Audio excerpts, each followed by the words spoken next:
Hello friends, welcome to our YouTube channel Arif computer classes. तो friends, triple C की इस online class में आज हम आपके साथ डिस्कस करेंगे 25 मोस्ट इंपोर्टेंट क्वेश्चन जो ट्रिपल सी एग्जाम में पूछे जाते हैं।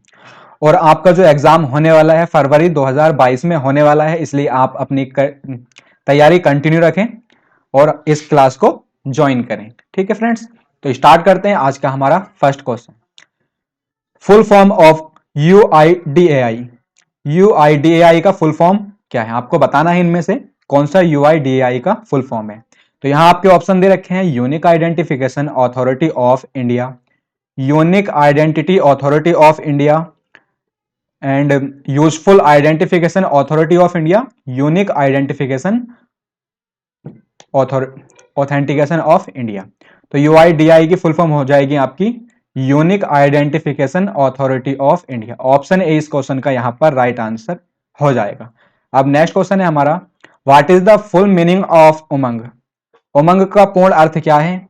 आपका ऑप्शन है unified mobile application for new age governance, unified mobile application for new age governance and unique mobile application for new age governance and option D none of this. तो उमंग की full form हो जाएगी आपकी unified mobile application for new age governance. क्या हो जाएगी, unified mobile application for new age governance. अब यहां से इसमें से यह भी पूछ सकता है कि आपका उमंग में एन का मतलब क्या है।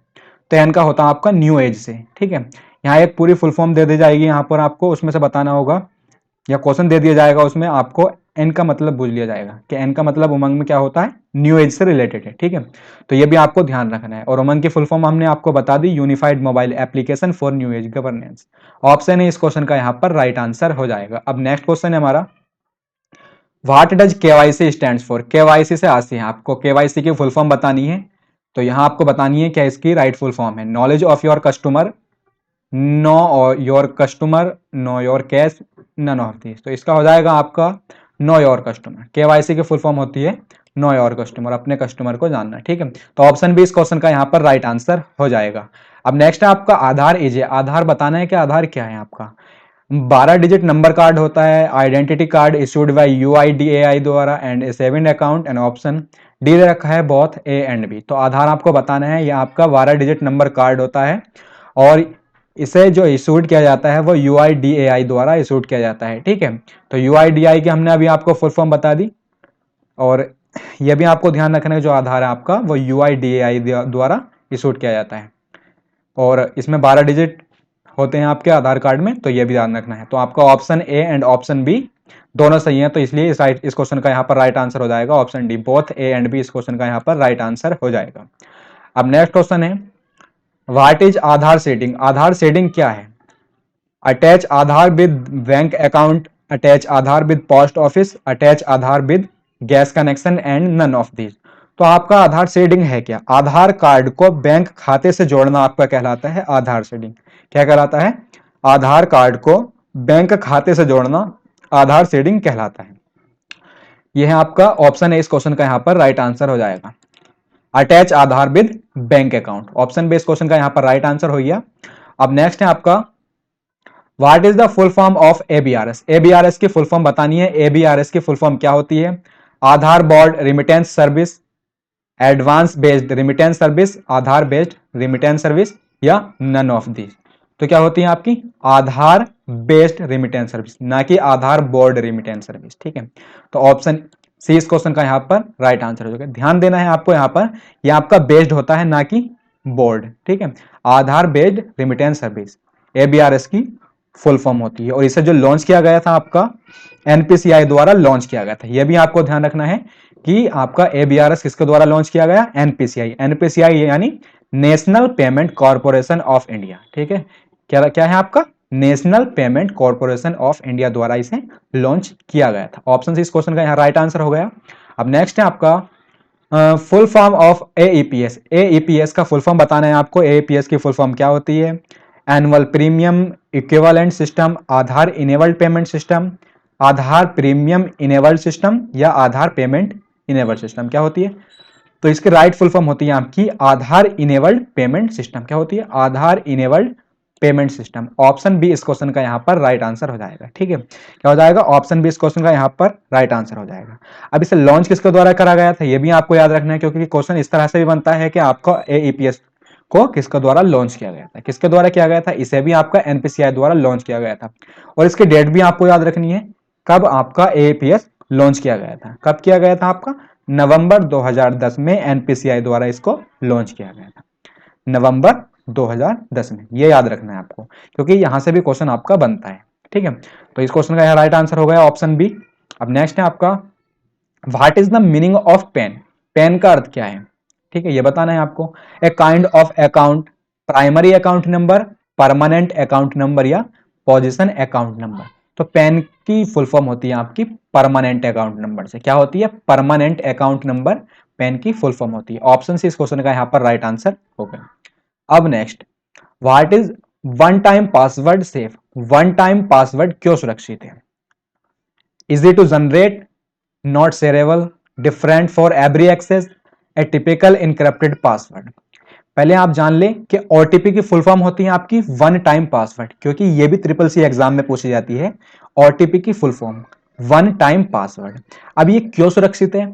इसे आसानी से जनरेट किया जाता है, ये शेयरेबल नहीं है, डिफरेंट होता है एवरी एक्सेस के लिए, ये टिपिकल इनक्रप्टेड पासवर्ड है। तो आपका जो वन टाइम पासवर्ड सुरक्षित किस लिए है? क्योंकि ये डिफरेंट होता है एवरी एक्सेस के लिए, प्रत्येक एक्सेस के लिए डिफरेंट होता है। ठीक है, तो ये यहां पर आपको ध्यान रखना है। तो ऑप्शन सी इस क्वेश्चन का यहां पर राइट आंसर हो जाएगा। अब next, what is the full form of QR? QR का फुल फॉर्म बताना है आपका। क्यूआर का फुल फॉर्म क्या है? Quick register code, quick reply code, quick response code या नन ऑफ दिस। तो आपका फुल फॉर्म हो जाएगा क्यूआर का क्विक रेस्पॉन्स कोड। क्या हो जाएगा? Quick response code. Option C इस क्वेश्चन का यहां पर राइट आंसर हो जाएगा। ठीक है, अब नेक्स्ट क्वेश्चन है आपका, QR code is evaluated and scan bye.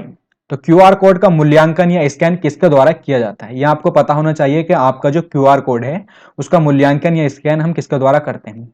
कैमरे द्वारा, नेटवर्क केबल, सेंसर या इनमें से कोई सा नहीं।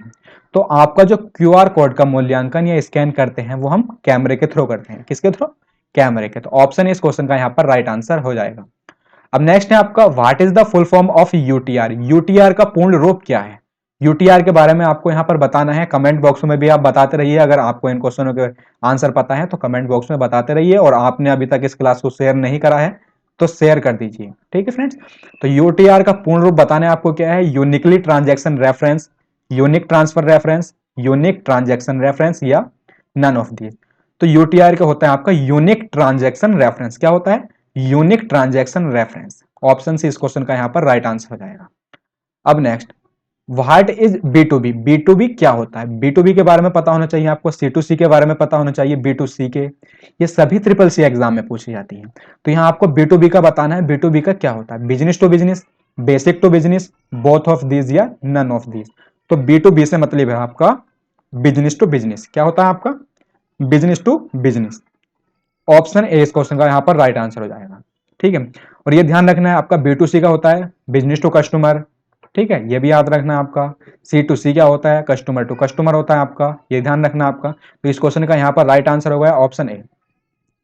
अब देखिए, हमने अभी जैसे बताया था आपको, ये इसी तरह से क्वेश्चन बना है आपका, what does C to B stand for? C to B का अर्थ होता है आपका government to business, consumer to business, business to consumer या नन ऑफ दीज।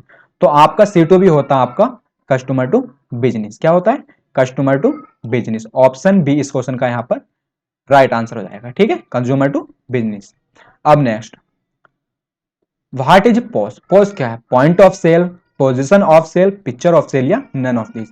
पोस्ट का मतलब होता है आपका पॉइंट ऑफ सेल से। किससे होता है? पॉइंट ऑफ सेल से, जो इस क्वेश्चन का यहां पर राइट आंसर हो जाएगा। ठीक है, अब नेक्स्ट है आपका, what does you dial to take advantage of USSD service? USSD सेवा का लाभ लेने के लिए आप क्या डायल करते हैं? क्या डायल करते हैं? स्टार 99 हैज, स्टार 123 हैज या स्टार 198 हैज या नन ऑफ दिस। तो आप यूएसएसडी सेवा का लाभ लेने के लिए क्या डायल करते हैं? पहले यूएसएसडी के बारे में जान लेते हैं। आपका यूएसएसडी की फुल फॉर्म होती है अनस्ट्रक्चर्ड सप्लीमेंट्री सर्विस डेटा। क्या होती है? Unstructured supplementary service data. यह भी ट्रिपल सी एग्जाम में आपका कई बार पूछा गया है, यूएसएसडी की फुल फॉर्म। अब यहां पर आपको क्या डायल करते हैं ये भी पता होना चाहिए।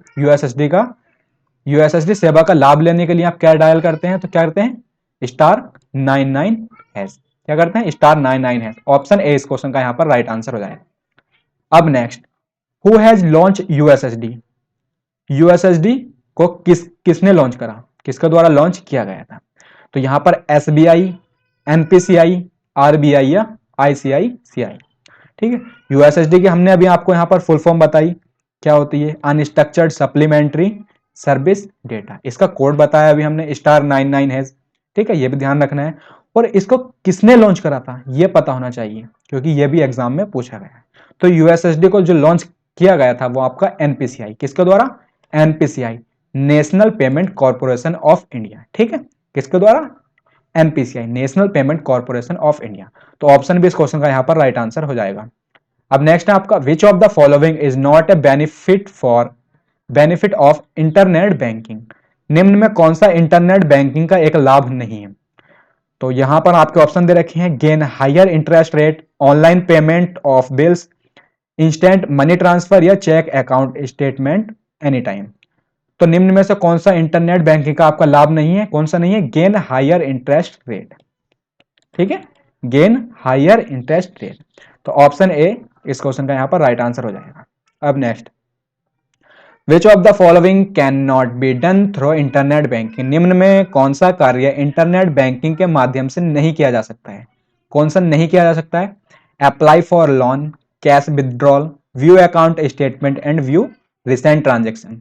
तो इंटरनेट बैंकिंग के माध्यम से क्या नहीं किया जा सकता आपका, कैश विड्रॉल। ठीक है, क्या नहीं किया जा सकता, कैश विड्रॉल। ऑप्शन बी इस क्वेश्चन का यहां पर राइट आंसर हो जाएगा। अब नेक्स्ट, व्हाट डज विम स्टैंड फॉर। विम का मतलब क्या है, Bharat interface for money, Bharat interface to money, Bharat internet for money या नन ऑफ दीज। तो आपका भीम से मतलब होता है आपका भारत इंटरफेस फॉर मनी। क्या होता है, भारत इंटरफेस फॉर मनी। ठीक है, तो ऑप्शन इस क्वेश्चन का यहां पर राइट आंसर हो जाएगा। अब भीम के बारे में भी जानते हैं, भीम को लॉन्च किसने करा, ये आपका लॉन्च करा था एनपीसीआई ने, national payment corporation of India ने। ठीक है, और कब लॉन्च करा गया था, इसकी डेट आपको याद रखनी है। ठीक है, भीम ऐप की जो लॉन्च हुआ था आपका वो याद रखनी है, कब लॉन्च हुआ था, कब हुआ था, 30 दिसंबर 2016 को आपका भीम ऐप लॉन्च हुआ था। और भीम के बारे में यह भी याद रखना आपका, भीम क्या है, क्या है आपका, एक ऐप है भीम ऐप। ठीक है, ये भी ध्यान रखना है आपको। तो ऑप्शन है इस क्वेश्चन का यहां पर राइट आंसर हो जाएगा। अब नेक्स्ट क्वेश्चन है आपका, what is the full name of NEFT. NEFT का पूरा नेम क्या है, national electronic fund transfer, national emergency fund transfer या बोथ ऑफ दीज या नन ऑफ दीज। तो एनईएफटी का जो पूर्ण रूप है वो होता है नेशनल इलेक्ट्रॉनिक फंड्स ट्रांसफर। क्या होता है, national electronic fund transfer. Option इस क्वेश्चन का यहां पर राइट आंसर हो जाएगा। अब एनईएफटी आपका कब लॉन्च हुआ था, यह भी आपको डेट याद रखनी है इसकी। ठीक है, किस सन में हुआ था, क्योंकि यह भी एग्जाम में पूछी जाती है।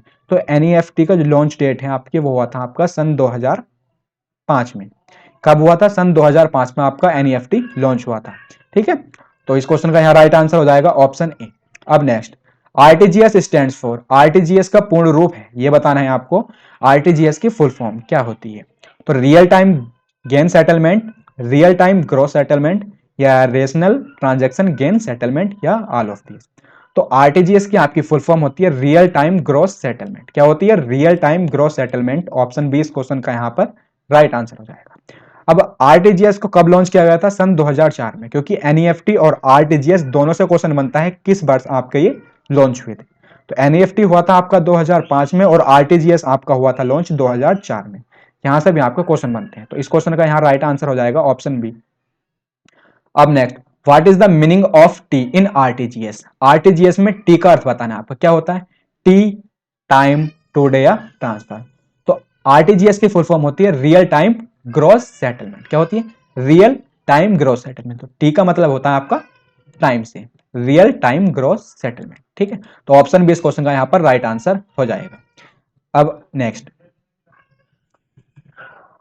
The minimum limit to pay with RTGS is. RTGS से भुगतान करने की न्यूनतम सीमा क्या है, यह आपको बताना है कि आरटीजीएस के जो थ्रू हम भुगतान करते हैं उसकी न्यूनतम सीमा कितनी होती है, 2 लाख, 1 लाख, 5 लाख या 10 लाख। तो आरटीजीएस के थ्रू हम जो भुगतान करते हैं उसकी न्यूनतम सीमा आपकी होती है 2 लाख। कितनी होती है? 2 लाख। और मैक्सिमम जो होती है वो आपकी कितनी होती है? 5 लाख। ये भी आपको याद रखना है क्योंकि दोनों तरह से आपका एग्जाम में क्वेश्चन बनता है। ठीक है, अब next, who maintains the RTGS payment network? RTGS भुगतान नेटवर्क का रखरखाव कौन करता है? कौन करता है आपको बताना है, कमेंट बॉक्स में बताते रहिए सारे क्वेश्चनों का आंसर आप। ठीक है, तो आरटीजीएस भुगतान नेटवर्क का रखरखाव कौन करता है? NPCI, national payment corporation of India, IRDA, एडा, सेबी या आरबीआई? तो आरटीजीएस भुगतान नेटवर्क का रखरखाव कौन करता है? आपका RBI, reserve bank of India. ठीक है, तो ऑप्शन डी इस क्वेश्चन का यहां पर राइट आंसर हो जाएगा।